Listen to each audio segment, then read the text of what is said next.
Eran las 7 de la mañana del 10 de diciembre de 1996, cuando me despertó el familiar tic-tic-tic de mi despertador, solo para sentir un agudo dolor que taladraba mi cerebro justo detrás del ojo izquierdo.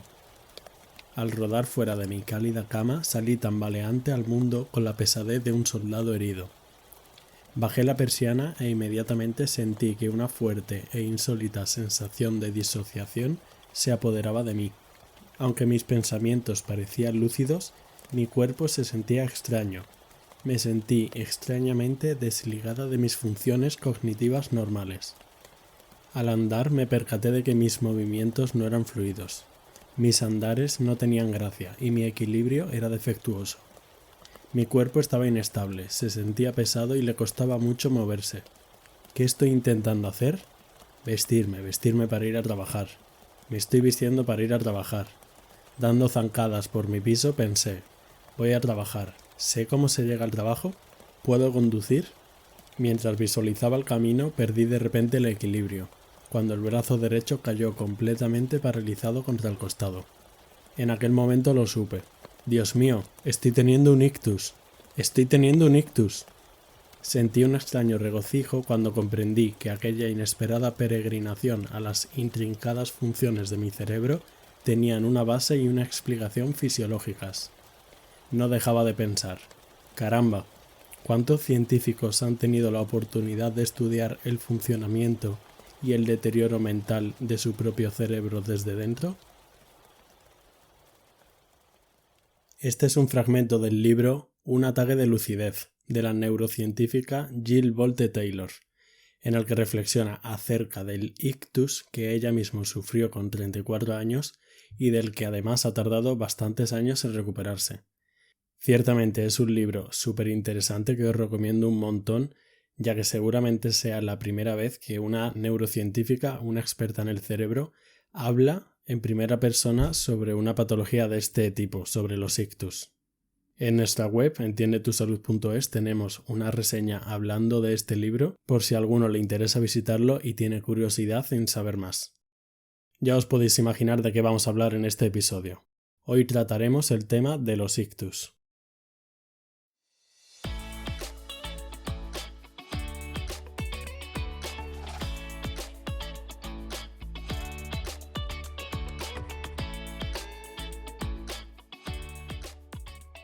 Buenos días, yo soy Gonzalo Vaquero y esto es Entiende tu Salud, un podcast en el que hablamos de medicina y de temas sanitarios de forma sencilla.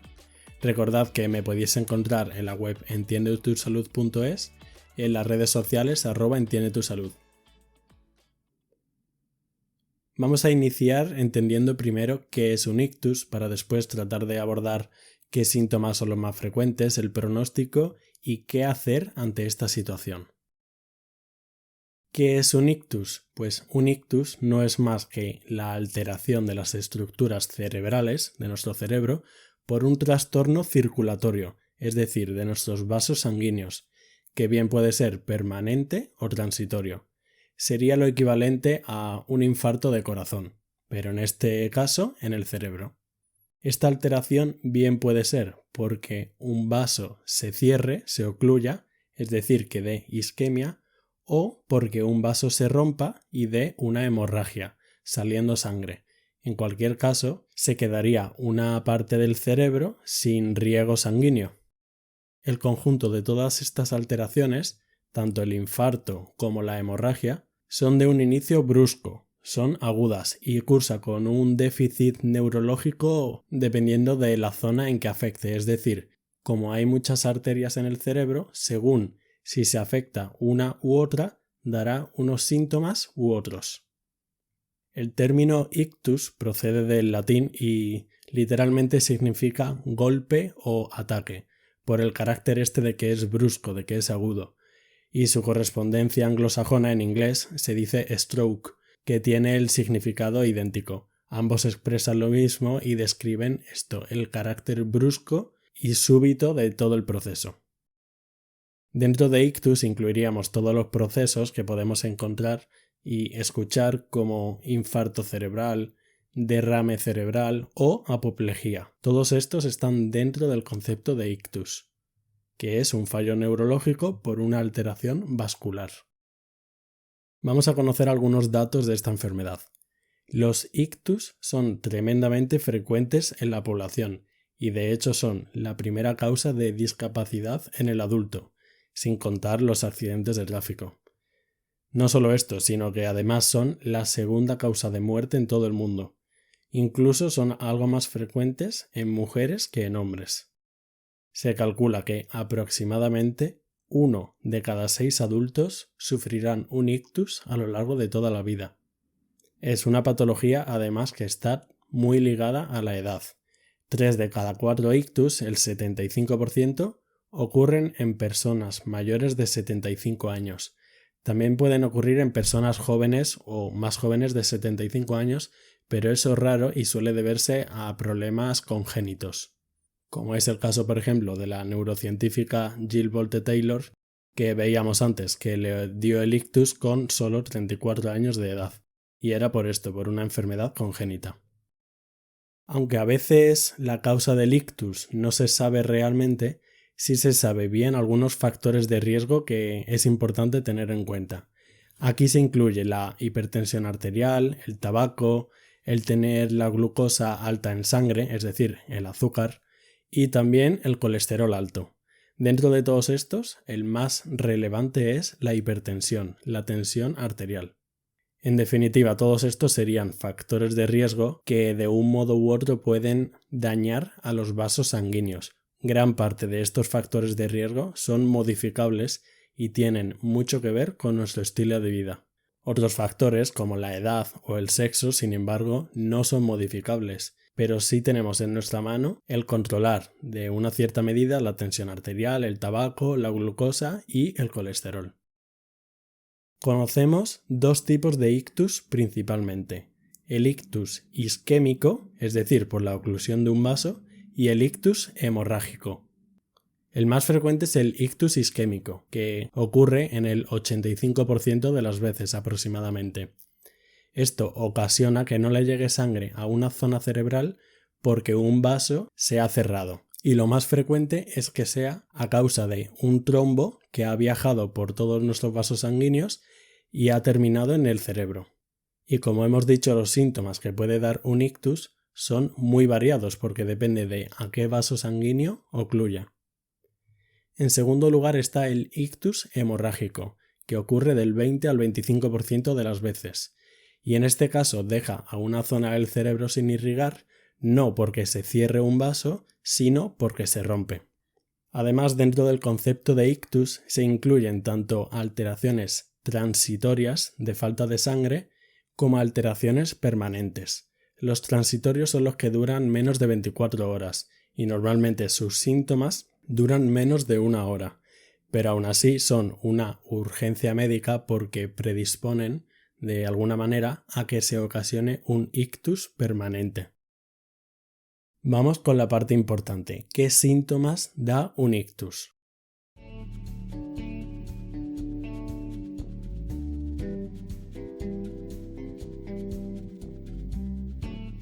La clínica del ictus ya hemos dicho que es muy variada, pero sí es verdad que hay algunos síntomas que son típicos. Y eso sí, todos son de aparición brusca y además progresiva, es decir, que van empeorando con el tiempo. Puede ocurrir una pérdida de fuerza, que ocurre en el lado contrario en el que se da el ictus del cerebro.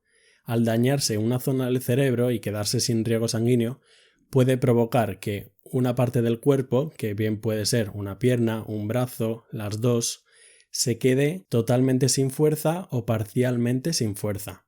Esto también se puede evidenciar, por ejemplo, si una mitad de la cara se queda sin fuerza y entonces se cae. Así, una persona que ha sufrido un ictus, por ejemplo, si sonríe, puede que tenga la sonrisa asimétrica, teniendo una parte de la boca caída. Otro síntoma frecuente sería la pérdida de sensibilidad. Al igual que se puede perder fuerza, podemos perder sensibilidad. Y la persona puede sentir desde unos cosquilleos hasta una falta total de sentir alguna zona de su cuerpo, que igualmente sería en el lado contrario de la lesión, del ictus cerebral. Otro síntoma típico son alteraciones de la visión. Puede ocurrir que se pierda la visión de algún campo ocular. Lo normal es que se pierdan ambos lados izquierdos o ambos lados derechos del campo ocular, pero en general vamos a decir que hay alteraciones de la visión. Otro síntoma que puede ocurrir es lo que se conoce como hemi-inatención, que es la falta de reconocimiento de una mitad de nuestro cuerpo. Es decir, un paciente podría ver su propio brazo pero no reconocerlo como suyo. En quinto lugar, otro síntoma frecuente son las alteraciones del lenguaje. Esto se conoce como afasia. Si ocurre que se afecte la zona cerebral que se encarga del lenguaje, puede ser que el paciente no pueda hablar ni entender, o bien que no pueda hablar pero sí entender, o que no pueda entender pero sí hablar. En general, distintas alteraciones del lenguaje. Y del mismo modo, también se puede dar una dificultad en la pronunciación de las palabras, lo que se conoce como disartria. Así, la persona puede hablar y entender, pero las otras personas no son capaces de entenderle porque no pronuncia bien las palabras. Otro síntoma que puede ocurrir es la falta de coordinación. Esto suele ocurrir si el ictus ha afectado a una parte del cerebro que se llama cerebelo, y la persona puede tener inestabilidad, no calcular bien las distancias o incluso falta de equilibrio. Por tanto, podríamos decir que para un diagnóstico clínico rápido y así sospechar que una persona está sufriendo un ictus, puede ser comprobando si la sonrisa y la cara es simétrica, si tiene alteraciones en la marcha o en la coordinación, si de repente se cae o un brazo deja de funcionarle, o si le cuesta hablar o no entiende bien las palabras. Esto tendría que ocurrir de forma brusca y aguda, es decir, no que la persona ya tuviera estos síntomas desde hace semanas. Vamos a ver qué hacer ante un ictus. Bien, si nos está ocurriendo a nosotros o si le ocurre a otra persona. Si tenemos la sospecha de que a algún ser querido le puede estar dando un ictus. Lo primero sería acomodar a la persona en un ambiente tranquilo después de haber llamado al teléfono de emergencias, al 112 o al teléfono que fuera, explicando claramente los síntomas que tiene, asimetría de la cara, fallo en el equilibrio o cualquiera de estos signos que hemos visto, y es importante anotar la hora en que han empezado, porque esto después sí influye en el tratamiento a poner. Se recomienda esperar a los medios de emergencia con la persona tumbada con la cabeza un poco incorporada, que podría ser con un cojín. Es importante no darle nada de comer ni nada de beber porque puede ser que los alimentos se vayan por la vía respiratoria y que agravemos más el cuadro si cabe. También es importante no forzarle para que se mueva ni que haga movimientos bruscos, así como no darle nosotros mismos ningún medicamento ni dejar a la persona sola. En principio, tampoco es recomendable trasladar a la persona por nuestros propios medios. Lo mejor es llamar a emergencias para que ellos mismos vengan lo más rápido posible y así que lo deriven al hospital que crean conveniente. Un ictus no se puede tratar en un centro comarcal ni en el centro de salud. Es un problema grave y por eso es importante no tomar nosotros la iniciativa sin tener el conocimiento necesario de dónde realmente le van a poder tratar de una forma adecuada. ¿Qué pronóstico tienen los ictus? El cerebro puede estar solamente unos minutos sin flujo sanguíneo, unos 10 minutos. A partir de los 10 minutos ya hay tejido cerebral que se va a morir y no va a ser recuperable.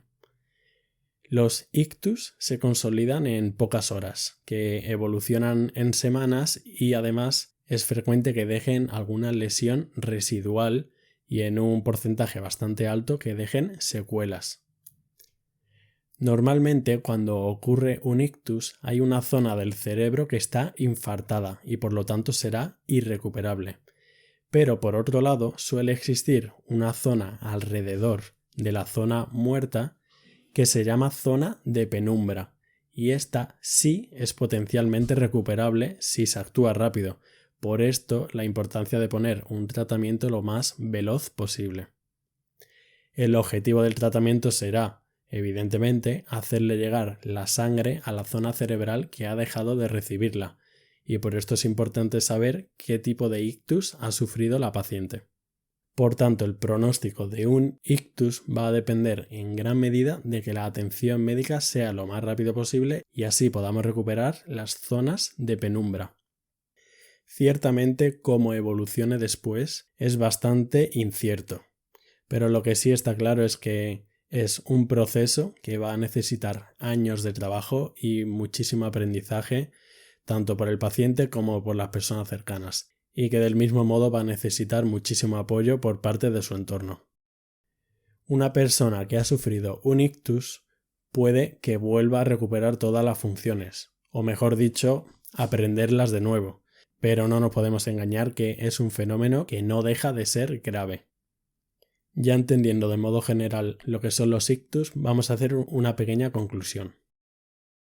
Un ictus es un problema neurológico muy frecuente y especialmente en ancianos, y algunos de sus síntomas más típicos son problemas para andar, para hablar o asimetría en la cara y en la sonrisa.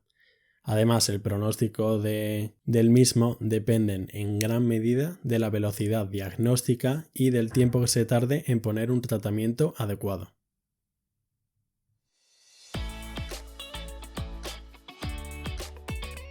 Muchas gracias por quedaros hasta el final, espero que os haya servido para tener una idea general de esta enfermedad tan frecuente. Os invito a ver la reseña del libro de Un ataque de lucidez, del que empezábamos en la introducción, y que podéis encontrar en la web entiendetusalud.es. Os dejaré el link por las notas del episodio. Es un libro que no solo aporta los conocimientos médicos de la enfermedad, sino que tiene un punto de vista muy humano. No olvidéis seguirnos en la plataforma en que normalmente escuchéis podcast y en las redes sociales nos podéis encontrar en @entiendetusalud. Muchas gracias.